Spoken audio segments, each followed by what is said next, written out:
ನಮಸ್ಕಾರ ವೀಕ್ಷಕರೇ. ಋಷಭ. ನಾನು ನನ್ನ ಕನಸುವಂತ ಒಂದು ಹೊಸ ಯೂಟ್ಯೂಬ್ ಚಾನೆಲ್ ಓಪನ್ ಮಾಡಿದ್ದೀನಿ. ಈ ಯೂಟ್ಯೂಬ್ ಓಪನ್ ಮಾಡಿರೋ ಉದ್ದೇಶ ಏನಪ್ಪಾ ಅಂದ್ರೆ ಸಾಮಾಜಿಕ ಕಳಕಳಿ, ನಮ್ಮ ಅಕ್ಕಪಕ್ಕ ನಡೆಯುವ ಕೆಲ ಘಟನೆಗಳನ್ನ ವಿವರಿಸೋದು.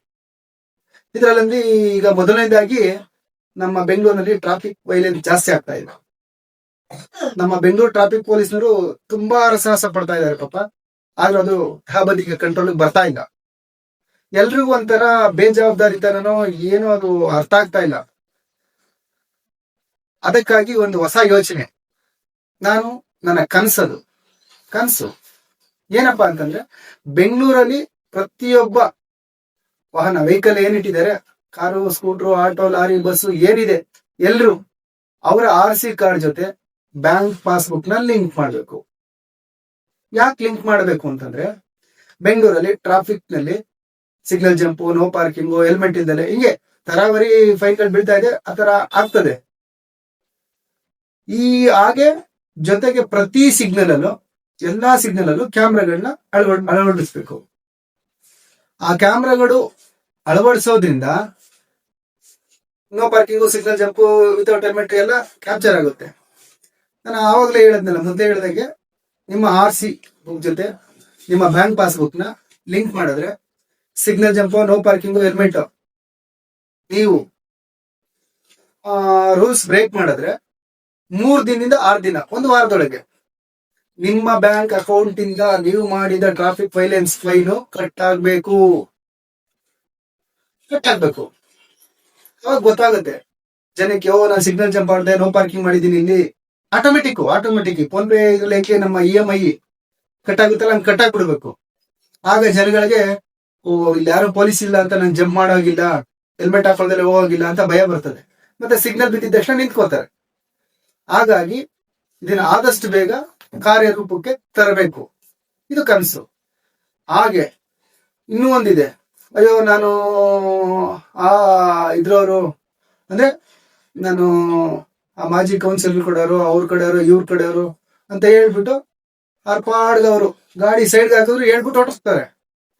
ಆದ್ರೆ ಈಗ ಈ ಕ್ಯಾಮ್ರಾಗಳು ಆಟೋಮೆಟಿಕ್ ಅಮೌಂಟ್ ಕಟ್ ಆಗೋದ್ರಿಂದ, ಫೈನ್ ಕಟ್ ಆಗೋದ್ರಿಂದ ಯಾರು ಕೇಳಂಗಿಲ್ಲ, ಪೊಲೀಸವರೇ ಕೇಳಂಗಿಲ್ಲ. ಸಿಗ್ನಲ್ ಜಂಪ್ ಮಾಡ್ಕೊಂಡಂತ ಇಮಿಡಿಯೇಟ್ 3 ದಿನ 6 ದಿನ ಕಟ್ ಆಗ್ಬಿಡ್ಬೇಕು. ಆ ಕಟ್ ಆದಾಗ ಏನಂತ ಒಂದು ಬದಿಗೆ ಬರ್ಬೋದು ಅನ್ಕೋತೀನಿ. ಆದಷ್ಟು ಈ ಬೇಗ ಈ ಟ್ರಾಫಿಕ್ ರೂಲ್ಸ್ ನ ಮಾಡ್ಬೇಕು ಅನ್ಕೋತಾ ಇದ್ದೀನಿ. ಹಾಗೆ ಇನ್ನು ನಾನೊಬ್ಬ ಆಟೋ ಡ್ರೈವರ್ ಅಂತ ಹೇಳಿದೀನಿ ಮೊದಲನೇ ವಿಡಿಯೋದಲ್ಲಿ. ನಾನು ಆಟೋ ಡ್ರೈವರ್ ಆಗಿರೋದ್ರಿಂದ ಈಗ ಆಲ್ರೆಡಿ ಫ್ರೀ ಬಸ್ ಇದೆ, ಓಲಾ, ಊಬರ್, ಬೈಕ್ ಟ್ಯಾಕ್ಸಿ ಇದೆ. ಇದರಿಂದ ನಮ್ಮ ಆಟೋದಕ್ಕೆ ತುಂಬಾ ಕಷ್ಟ ಶುರುವಾಗ್ಬಿಟ್ಟಿದೆ, ಬಿಸ್ನೆಸ್ ಇಲ್ಲ. ಈಗ ನಾನು ಬೆಂಗಳೂರು ಮೆಜೆಸ್ಟಿಕ್ ಇಂದ ದೇವನಹಳ್ಳಿನೋ, ನೆಲಮಂಗ್ಲನೋ, ಅತ್ತಿಬೆಲೆನೋ, ಬಿಡದಿನೋ ಹೋಗ್ತೀನಿ. ಅಲ್ಲಿ ಹೋದ್ರೆ ನಮ್ಮ RTO ಹಿಡಿದ್ಬಿಟ್ಟು, ಅಪ್ಪ ನಿಮ್ದು BBMP ವ್ಯಾಪ್ತಿಯಿಂದ ಈಚೆ ಬರುವಾಗಿಲ್ಲ ಅಂದ್ರೆ ಫೈನ್ ಹಾಕ್ತಾರೆ. ದಯವಿಟ್ಟು ಬೆಂಗಳೂರು ಬೆಳೀತಾ ಇದೆ, ಒಂದ್ 30 ಕಿಲೋಮೀಟರ್ ಆದ್ರೂ ಮಾಡ್ಲೇಬೇಕು ಆಟೋಗಳು ಓಡಾಡಾಗೆ. ಈ ಕಡೆಯಿಂದ ಮೆಜೆಸ್ಟಿಕ್ ಇಂದ ನೆಲಮಂಗ್ಲ ಫ್ರೀ ಹೋಗ್ತೀನಿ, ಆ ಕಡೆಯಿಂದ ಖಾಲಿ ಬರ್ಬೇಕು ನಾನು. ಈ ತರ ಪರಿಸ್ಥಿತಿ ಇದೆ. ಅದು ಅವರ ಆಟೋದವರ ಹಣೆ ಬರ. ಆದ್ರೆ ನೀವು ಅಲ್ಲಿ RTO ಪೊಲೀಸ್ ಡಾಕ್ಯುಮೆಂಟ್ಸ್ ಚೆಕ್ ಮಾಡಿ, ಏನು ಪರ್ಮೆಂಟ್ ಇದೆಯಾ, ಲ್ಯಾಪ್ಸ್ ಆಗಿದೆಯಾ, ಇನ್ಸೂರೆನ್ಸ್ ಇದೆಯಾ, FC ಇದೆಯಾ, ಮತ್ತೆ ಎಮಿಷನ್ ಇದೆಯಾ, DL ಇದೆ, ಚೆಕ್ ಮಾಡಿ. ಇಲ್ಲ ಅಂತಂದ್ರೆ ಫೈನ್ ಹಾಕ್ಲೇಬೇಕು. ಡಾಕ್ಯುಮೆಂಟ್ಸ್ ಯಾವ್ದು ರನ್ನಿಂಗ್ ಇಲ್ಲ, ಫೈನ್ ಹಾಕ್ಲೇಬೇಕು. ಅದೊಂದು ಬೆಂಗಳೂರಿಗೆ ಅಟ್ಲೀಸ್ಟ್ ಬೆಂಗಳೂರು ಸರ್ಕಲ್ ಒಂದು ರೌಂಡ್ ಒಂದು 30 ಕಿಲೋಮೀಟರ್ ತನಕ ಕೊಟ್ರೆ ತುಂಬಾ ಚೆನ್ನಾಗಿರುತ್ತೆ ಅಂತ ಅನ್ಕೋತೀನಿ. ಹಾಗೆ ಮತ್ತೆ ಬೆಂಗಳೂರಿನಲ್ಲಿ ಆಟೋಗಳು ತುಂಬಾ ಜಾಸ್ತಿ ಆಗ್ಬಿಟ್ಟಿದೆ, ಗಣನೀಯವಾಗಿ ತುಂಬಾ ಜಾಸ್ತಿ ಆಗ್ಬಿಟ್ಟಿದೆ.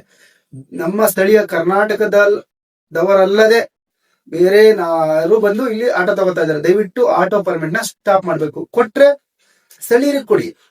ಸ್ಥಳೀಯರಿಗೆ ಯಾವ್ದೋ ಒಂದು ಹಾಸನ, ಮೈಸೂರು, ತುಮಕೂರು, ಮಂಗಳೂರು ಯಾರೋ 5ನೇ ಕ್ಲಾಸ್ 6ನೇ ಕ್ಲಾಸ್ SSLC ಫೇಲ್ ಆಗಿದ್ದಾನೆ, ಏನ್ ಮಾಡ್ಬೇಕು ಅವನು? ಮನೇಲಿ 3 ಜನ ಗಂಡ್ಮಕ್ಳು ಅಂದ್ರೆ ಒಬ್ರು ವ್ಯವಸಾಯ ಮಾಡಿದ್ರೆ ಒಬ್ರು ಬೆಂಗಳೂರಲ್ಲಿ ಬಂದು ಆಟೋ ಓಡಿಸ್ತಾರೆ. ಇಲ್ಲೇ ಊರ್ ತುಂಬಾ ಯಾವ್ದಾವ್ದೋ ಊರಿಂದ ಬಂದು ಜನ ಸೇರ್ಕೊಂಡ್ಬಿಟ್ರೆ ಇಲ್ಲಿ ಓದಿರೋರು ಫೇಲ್ ಆಗಿರೋರು ಬಂದು ಏನ್ ಮಾಡ್ಬೇಕು? ಅವ್ರಿಗೆ ನಿರುದ್ಯೋಗ ಸಮಸ್ಯೆ ಸೃಷ್ಟಿಯಾಗುತ್ತೆ. ದಯವಿಟ್ಟು ಹೊರಗಡೆ ಅವ್ರಿಗೆ ಪರ್ಮಿಟ್ ಕೊಡಬಾರ್ದು. ಹೊರಗಡೆ ಅವ್ರು ಜಾಸ್ತಿ ಆಗ್ತಾ ಇದಾರೆ. ಹಾಗೆ ಇನ್ನೊಂದು, ನಮ್ಗೆ ಇನ್ಸೂರೆನ್ಸ್ ಒಂದು BBMP ಕಡೆಯಿಂದ ಹೊಸ ಗಾಡಿ ಒಂದು 10,000 ಅಂದ್ರೆ ಒಂದು 5,000ಕ್ಕೆ, ಒಂದು 6,000 ಅಂದ್ರೆ ಒಂದು 3,000ಕ್ಕೆ, ಈ ತರ ಎಲ್ಲ ಒಂದು ಮಾಡಿದ್ರೆ ಆಟೋದವ್ರಿಗೂ ತುಂಬಾ ಒಳ್ಳೇದಾಗುತ್ತೆ. ಉಪಯೋಗ ಆಗುತ್ತೆ ಅಂತ ನನ್ನ ಇಷ್ಟ, ನನ್ನ ಮನವಿ ಕೂಡ. ಇಷ್ಟ ಹೇಳಿ ಈ ನನ್ನ ಎಪಿಸೋಡ್ ನ ಮುಗಿಸ್ತಾ ಇದ್ದೀನಿ.